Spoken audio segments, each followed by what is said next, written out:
Welcome to the Digital Desert Podcast. As you've seen by the title, you can probably guess what we're going to be talking about today. The coronavirus, one of the biggest things of this year. Great start to the decade, not really. It has been ravaging the world right now. We got the economy crashing, we got people getting sick everywhere, we got places closing down. We have a lot to talk about today, so I'll just jump right into it. And I don't know if you guys have been keeping up, but this has really gotten out of hand. It started as, just some far-off disease in another country. It started in China, in case you don't know. It was kind of just like, oh, haha, coronavirus, oh, I want a Corona beer, whatever. It's just funny to kind of just mess around with. But it's gotten way worse since then. It's come to the U.S., it's spread across Europe. It's pretty much anywhere you could think of has the virus. It's getting way out of hand. I mean, I have the map in front of me right here. Here's the U.S. Seattle in Washington is the largest amount of cases reported in the U.S. right now with 366. We got California also pretty intense with 175. New York's been hit pretty hard. Luckily, Arizona, where I live, not that bad. I mean, it's 9 cases, but all in all, I mean, I'm fine personally, but it looks like, the rest of the country is not faring so well. You have at least Wyoming, North Dakota, some of those lesser populated Midwest and upper Midwest region not hit as hard, but it is still very powerful. This is just sweeping the nation right now. You got people running out to Walmart. I don't understand why everyone's wanting toilet paper. This is a respiratory infection. Everyone's running out and grabbing toilet paper like, getting the illness is gonna give you the shits or something. I don't understand why toilet paper is the thing everybody's going after, but they're clearing the shelves of toilet paper, clearing the shelves of canned food. I personally think that's a little much, but we definitely need to keep an eye on this. This is no joke. There's so many places that are just quarantined right now. At the beginning, China quarantined Wuhan, which is where this all started. Very big industrial center, so it kind of, hit trading a little hard when they shut down the city, basically. Traffic in and out of the city was not allowed, and people didn't really go to work. But now we have even more countries. Let me pull up this article here. Where is it here? Italy, for instance. More countries are just quarantining. They're just not allowing people in and out. Italy was, strangely enough, especially hit hard by this virus. I don't know the reason. Maybe someone in the comments can kind of give me a little assistance here. But they just are just dying left and right. The death rate in Italy is astounding right now. And only essential travel, according to the Wall Street Journal here, only essential travel to and from within all the country, not just the northern country or the southern part of the country. The entire country is quarantined except for essential travel, whatever that means. Public gatherings are banned. I mean, you got this entire country just basically just putting everything on hold. Any business going on, you need to trade to other countries, not happening. I don't know if that's considered essential, actually. Maybe that's essential travel, like cargo could be essential.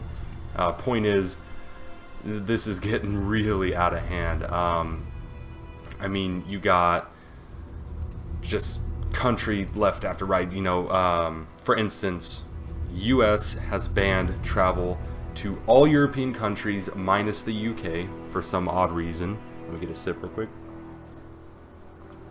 All travel to Europe and from Europe to the US banned for 30 days. If you want to take a trip from Poland to the US, nope. If you want to take a trip from the US to Italy, not happening.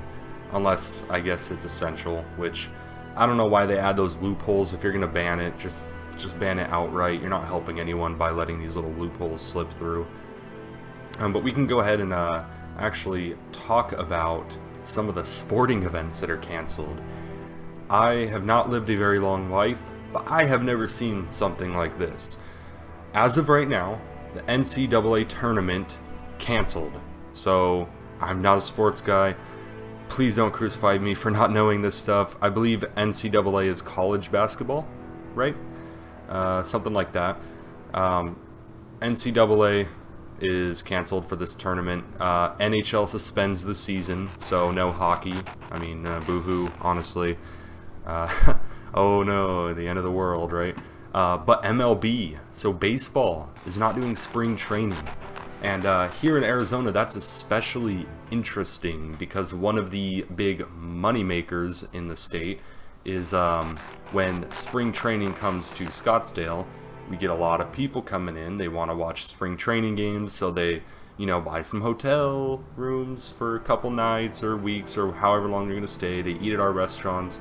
So the fact that they're getting rid of spring training, at least for this season, that's going to affect the Arizona economy quite a bit. I'd imagine Scottsdale, small mom and pop shops that kind of rely on that influx of people are going to probably have some issues, getting customers in the door, basically, if customers don't want to even come to the state. So I think there's a lot of economic factors that people aren't really thinking of past the stock market that are really going to play a big role in kind of reshaping this decade and how the economy is going to go, at least for a couple years probably. We'll get into that more after I talk a little bit more about the virus as a whole.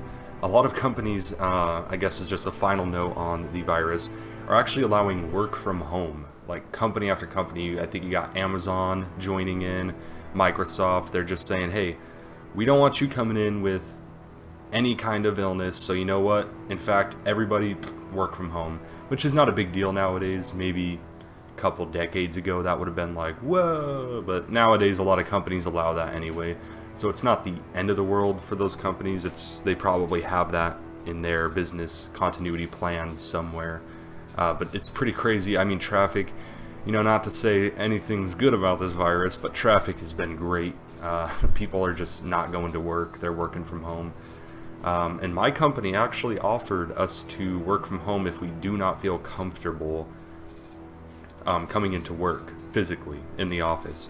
And I may take them up on that offer, contingent on one work situation, which I will not discuss because I just don't want to, bring business matters, my work, into YouTube. So I'll just say contingent on whether something at work happens or not with one of my fellow coworkers, I may take them up on that offer to work from home because I do not want to catch that. The age group I'm in is not very hard hit from this virus. It's mostly very, very young children. We're talking like infants who don't even really have an immune system built up yet, and also elderly, which have a deficient immune system just from being alive so long. It's what happens biologically. You just kind of lose it.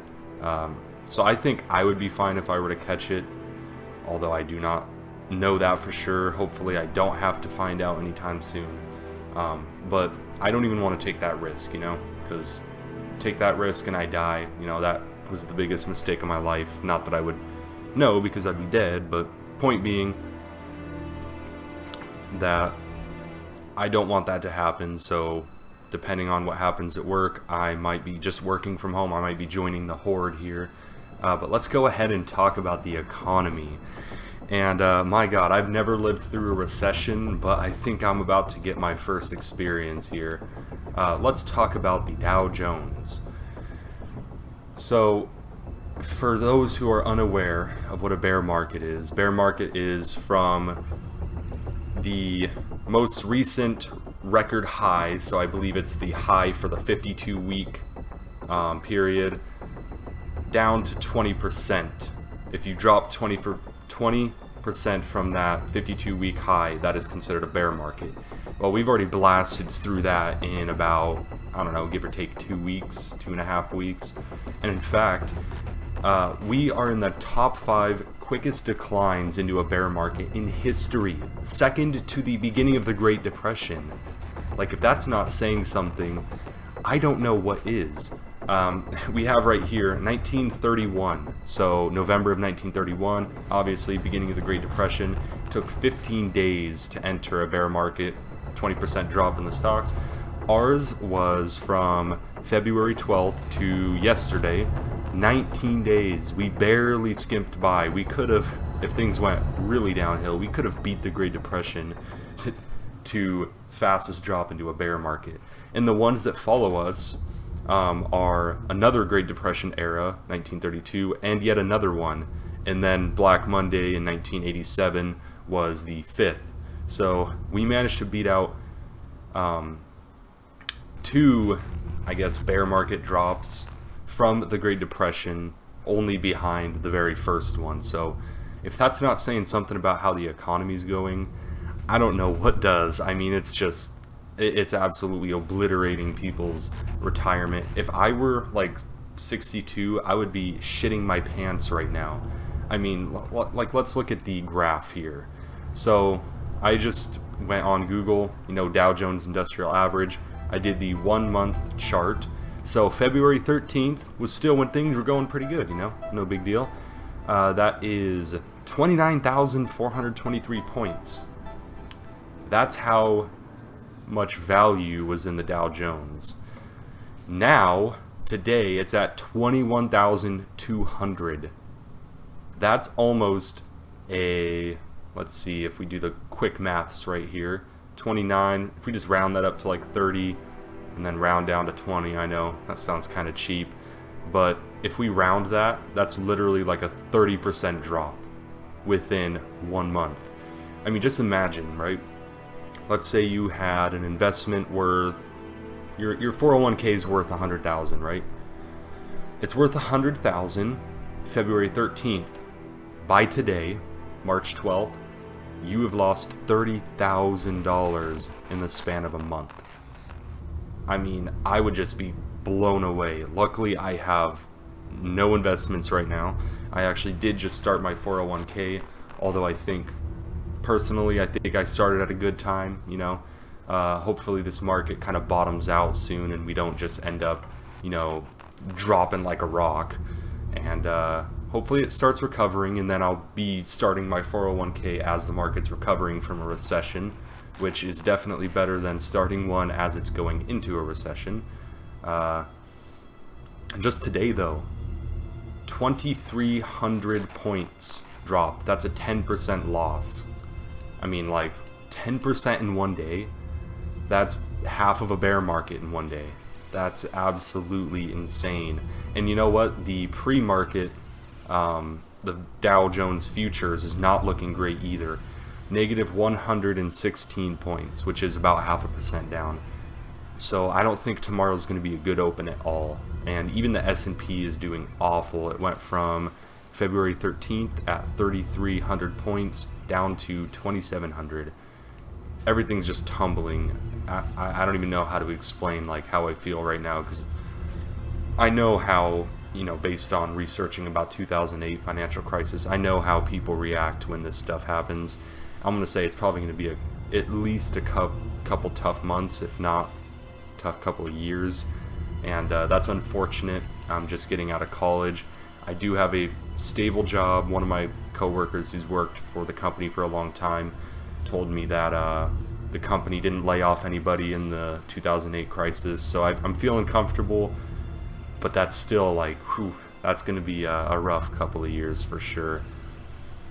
And there's like a lot of, I'm not saying, I'm going to give a disclaimer here, I'm not saying I'm a financial expert by any means. I do a little research here and there. I kind of look at the market, look how things are going, but by no means should you take my opinion as fact. It's definitely, take it as a grain of salt, take it for what it's worth from some, college kid.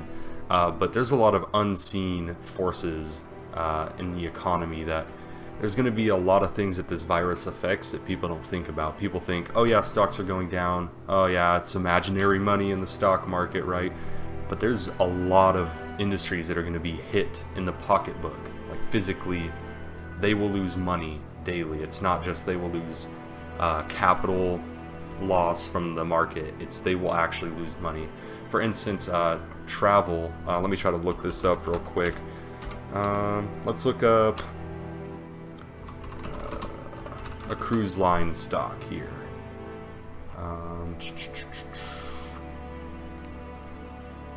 There's some that are up to a 40% drop. It's Delta Airlines, for instance. I'm trying to look for like some cruise ship, like Caribbean cruise stocks or something like that. Let's see if I could find any. Yeah. Carnival, which they operate some cruise ships, tanked 31%. So they lost a third of their market value because of this virus. And that's not just going to slip away as soon as the virus is over. Like, people are not taking trips anywhere. They're scared. People are scared to take a plane ride. You can get a plane ride now for like $50. Let's see how much a plane ride real quick is. Let's just do Expedia or something real quick. You can get a plane for absolutely nothing almost because of how cheap it is. In fact, they even have a notice on the website. If your trip is not within the next 7 days, please hold off calling customer service so we can help those traveling immediately. That tells you something. People are canceling trips. The fact that Expedia even had to make a notice saying, if your trip is not within the next week, don't flood our phone lines. People are literally just canceling things left and right. No one wants to travel. No one wants to go to another country where they're going to get infected and then be quarantined and not be able to return home. So it's not just the stock value that's getting hit. It's their profits are going to suffer immensely. So we got nobody wanting to take planes. No one wanted to do cruises. You got, I mean, just like what we were talking about earlier with the sporting events. Sporting events bring a massive amount of money to a local community. Let's say you have, you know, the tournament held in Chicago or whatever. That city is going to make a lot of money. People are going to be traveling into the city. They're going to book hotel rooms to watch games. They're going to go to restaurants. They're going to do activities while they're in the city. You know, they're going to be traveling. They might need a taxi or an Uber. Local economies are helped a lot by sporting events, and the fact that a lot of them are being canceled, local restaurants are not going to do well. Hotels are not going to do well. Everyone is just saving money. Nobody's wanting to go out and spend it because the things most people spend money on can put them in a precarious situation to possibly come into contact with someone who has coronavirus. So other than, you know, the stocks going down, I think we're going to have a lot of cutbacks on companies, maybe some job losses just from lost profit. You know, some companies won't be able to stay afloat if they can't make money. Who knows how long coronavirus is going to go on. As of right now, it's a little over 100,000 people infected total. So we'll see where it goes from there. But I just wanted to give a quick update. Thought, you know, I haven't done a podcast in a while. Hope you guys enjoyed it. I don't even know if that's the correct thing to say, considering that this isn't really something we want to enjoy right now. This is a huge epidemic. I mean, the coronavirus is also definitely going hand in hand with that oil crisis we're kind of facing. It's not like a big oil crisis, it's kind of like a mediocre one with the Saudis, and that's not helping the economy. The fact that it's an election year is not helping the economy, since election years tend to make the market a little volatile. So we got a lot of things going on this year. We had Australia burning alive, you know, earlier this year. It's been a really rough start to the year. Hope it gets better. Obviously, I don't know if it's going to get better. I don't know when it's going to get better, but I guess we can all kind of hope for the best. But other than that, I will catch you guys next episode. So stay tuned. Keep up to date on the news. See if you can work from home. Hate for any of my fans to get the coronavirus. But anyway, I will talk to you guys later and have a good night.